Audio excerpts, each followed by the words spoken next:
امام علی علیہ السلام سے کسی نے سوال کیا، مولا بتائیے نیکی کیا چیز ہے؟ تو امام علیہ السلام جواب دیتے ہوئے ارشاد فرماتے ہیں، یاد رکھو نیکی یہ نہیں ہے کہ تمہارے مال اور اولاد میں فراوانی ہو جائے، بلکہ نیکی یہ ہے تمہارا علم زیادہ ہو، حلم بڑا ہو، اور تم اپنے پروردگار کی عبادت پر ناز کر سکو۔ اب اگر اچھا کام کرو تو اللہ کا شکر بجا لاؤ، اور اگر کسی برائی کا ارتکاب کرو تو توبہ و استغفار کرو۔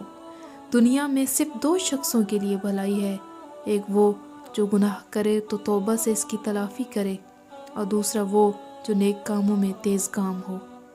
آج کے دور میں اس انسان کو انتہائی خوش بخت اور خوش نصیب سمجھا جاتا ہے کہ جس کے پاس دنیاوی مال و متاع موجود ہو، لیکن امیر المومنین ایسے انسان کے حوالے سے ارشاد فرماتے ہیں، المال و مادۃ الشہوات،